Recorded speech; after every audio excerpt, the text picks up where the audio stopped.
geometry, we have 9 theorems. The formal proofs, in the previous geometry lesson, we've done theorem 1's proof. There will be 4 theorems that have to be proved. Theorem 1 on 2 ways. Then there's theorem 2, then there's theorem 5 and theorem 9. Afterwards, you must know what is expected of you. Which ones must you be able to do the formal proofs? So the question can now be, prove the theorem that states that the angle at the center is twice the angle at the circumference, or I'm saving on my printing, on my ink, and I'm just saying prove this. It's the same thing. So they can ask the question on various ways, but you've got to realize this is a formal proof. But ma'am, I already know that. I know that the angle at the center is twice the angle at the circumference, but now it's the formal proof. In all of the formal proofs, you will have a con. And only in the formal proofs, unless I say in a question, draw this line. Only then in the formal proofs will you ever do constructions. So for this construction, I'm going to give you the real reasons here again. In the theorem 1, I only said the method is do congruency. This one, the method is have isosceles triangle and use the exterior angle of a triangle. It makes no sense whatsoever for you at this moment. I'm teaching you how to go study it. With your construction, you are going to make a line through A and O and make it a little bit longer. So how would I write that? I would say, draw a line from A to O and extend it, lengthen it a little bit. So from A to O and extend. You happy on that? Normally military paper, if the construction is there, they're happy with it. Please write it here as well, just in case. Now, I'm saying that when you use isosceles triangles, at least we have triangles now. Where are the isosceles triangles? BO, OA, and OC are all the same. Why? Because they're all radiuses, or they're all radii. And because they are radii, then these two angles will be equal, and those two angles will be equal. Now the method is working nicely with it. You don't have to do the same exact thing as me, but a good way of doing it is to say, let A1 be equal to small a. Now then I've got to show them where's my A1, and I've got to show them that this is small a. It's a good method and a technique in geometry to work with little numbers there. And let A2 be equal to, now that can't also be B, because there's no reason why they should be the same. If the sketch had been a little bit skewed, you would see that those aren't necessarily the same. So we call it B, or X and Y, or whatever you feel like. So once I've got that, then I'm going to say, but ma'am, now that I've said it's Y, and I've said that A2 is, that this is A and this is B, that would mean that B would also be small a. But first tell me that BO and AO and CO are all the same because they are Radii. radiuses, radii. Because of that, I can say, therefore, angle B will be equal to angle A1, which is small a. Are you agreed with me? What's the reason? I'm so happy you're not saying isosceles triangle, angles, opposite equal sides of a triangle are equal. And the same thing happens on the other side. Just like that C is going to be equal to A2, which is going to be equal to small b. Why? Same reason. Are you allowed to use that method of writing? Please don't. You write it out. It's the same thing. It's also angles opposite equal sides. So I said you use the isosceles triangle, but then I'm saying use the exterior angle. Where's the exterior angle of a triangle here? You see it? You see it here? That's why you had to extend the line. Because I'm going to be talking about O1. What do you know about the exterior angle of a triangle? It's equal to the sum of the opposite to interior one. So what would this be? Well, in that case, it would have been A plus B. If I had written it that way. Are you with me? So in this case, A plus A is 2A. You seen it? What's going to happen here? So you've got it. That O1 and 2 won't be there. Once you've made your construction, you name it A1 and 2, O1 and 2. So O1 will then be equal to 2A. Why? Exterior angle of a. That's it. And O2 will be 2B. That one is B, this one is B, I never wrote it there. Then this will be 2B because it's also exterior angle of a triangle. Please don't do that. Now I just have to complete my, I'm done. Can you see that the angle at the center is twice the angle at the circumference? But tell me that. In other words, the whole of BOC is 2A plus 2B. You with me? The whole of that angle at the center. And the whole of BAC is? So does that mean that BOC is 2 times BAC? Without writing anything else? Yeah, just like that. You can see that the one is twice the angle that's there. 2A plus 2B and 1A plus 1B, that's the deduction that you make. You're not going to get a mark for this, but for working this out, showing me, I'm seeing that one is double the other one. That's it. Theorem proved. Construction, using your little, let this be X and Y or A and B or whatever you like. It is isosceles triangles, exterior angles, so the whole total there is 2A plus 2B. The total there is 1A plus 1B, and you can see that the one is twice the other one. You've proven that the angle at the center is twice the angle at the circumference. Right. Right. Theorem number 5 is the one that states that in a cyclic quad, opposite angles are supplementary. Question can either say prove that the opposite angles of a cyclic quad are supplementary, or prove that angle A plus angle C is 180. Are you with me? The sketch will always have a construction. The construction here I'm teaching you is you're going to go through O and join O with B and D. So usually they put a little dot there, and if they don't, you put your own dot there. Okay? Now I'm teaching you again the crib note here. What you're going to be using is angle at center is 2 times the angle at the circumference. It's one thing. You've got to know that that's what you're going to use. You see it happening? Now you do, because I've put those construction lines in there.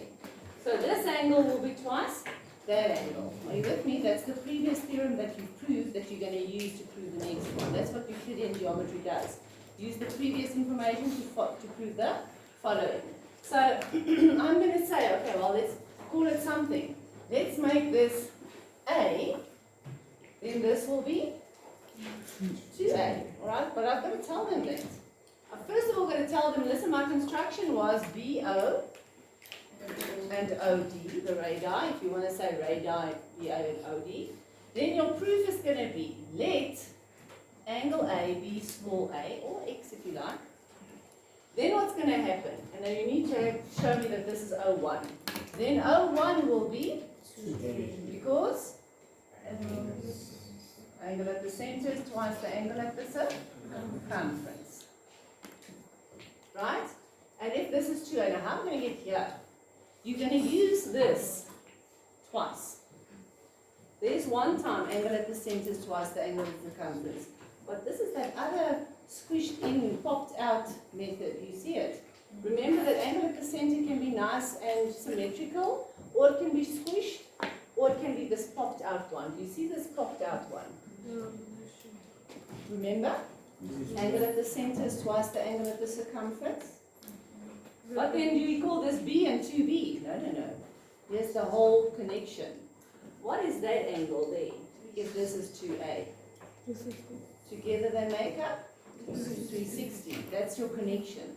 So if this is 2A, there's a reason why I can say this is 360 minus 2A. The reason for O2 being 360 minus 2a is what? It's a revolution. 360. Then you can use angle at the center twice the angle at the circumference again. Because if this is 180 minus 2a, how much is half of that? 360 minus 2a will be 180 minus, I think I spoke wrongly. If this is 360 minus 2a, half of it? 180 minus 1a. You see it? And why would that be? Why would C then be 180 minus 1a? Man, because it's opposite angles of a cyclic quad. No, you can't use the cyclic quad to prove the cyclic quad. You're trying to prove that it's supplementary. You can't say they're supplementary because they're supplementary. Okay, you're proving it using the angle at the center is twice the angle at the circumference again. And now I'm just going to tell the people, listen, see what I see. What is A plus C then? 180 minus A plus A, and that gives me, and if you just write, it's 180, that's fine. I can see.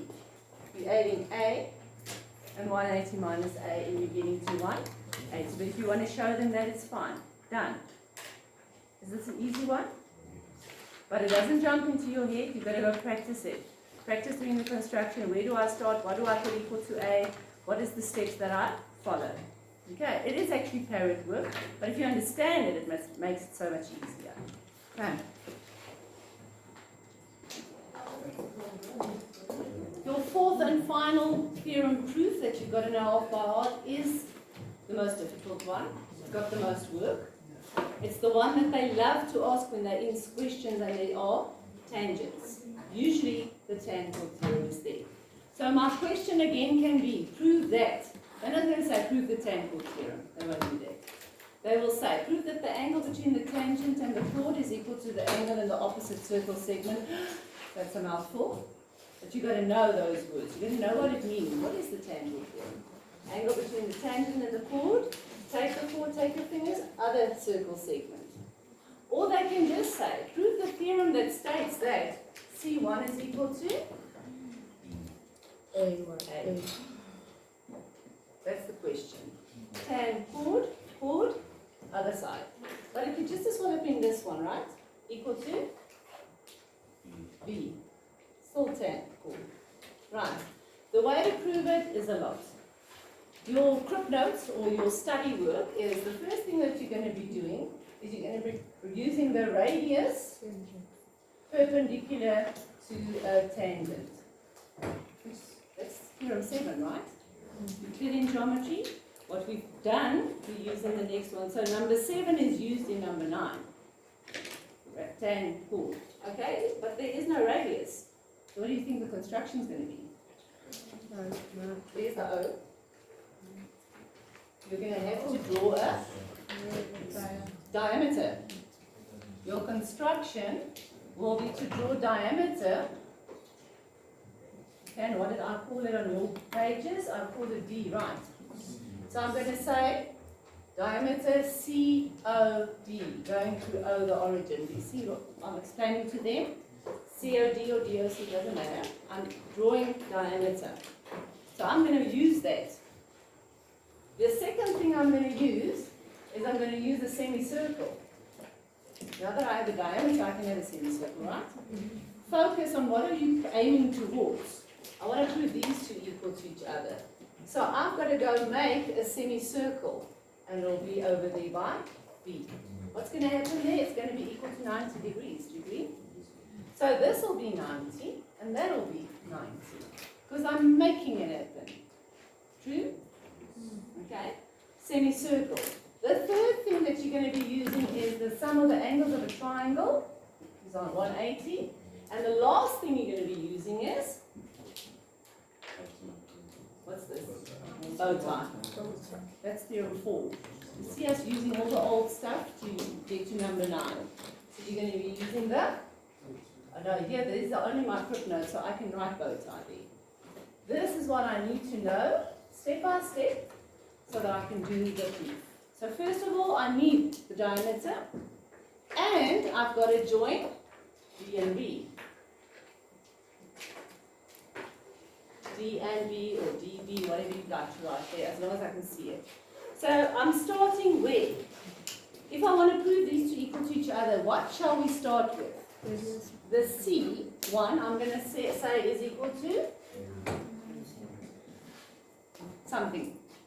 Mem likes the A's. Right, I like lots of A's. Small little A. Are you with me? Then, because this is 90, how much will this be? If this was 20, how much would this be? 70. How did you get there? 90 minus 20. So what do you do with the A? 90 minus A. Does it make sense? Yes. But why was it 90? So I'll say C1 is A, but then C2 would be equal to 90 minus A because radius perpendicular to, using theorem 7 to prove theorem 9.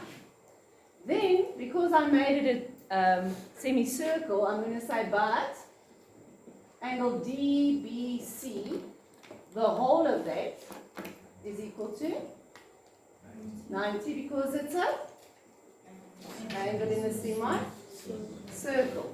And because that's 90, now let's see who's clever. That's 90, and this is 90 minus A. Look at the triangle. What will D then be?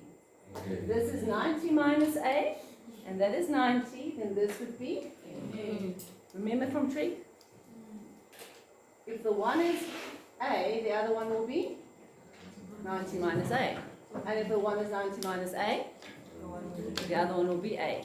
Because they have to add up to 90 if this is 90. 90 minus A. And you use it so much in trig and in geometry, you know it. Okay, so therefore, I will say that angle D is equal to, because that's the sum of the angles of a triangle. I can even call the triangle DB. See, it's good practice, you don't have to say that. But then I'm connecting angle D with angle A. A will be equal to that D. Because bow tie, which you can't write. Angles in the same circle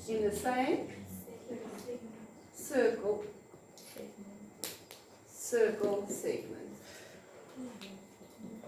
And then I'm actually done.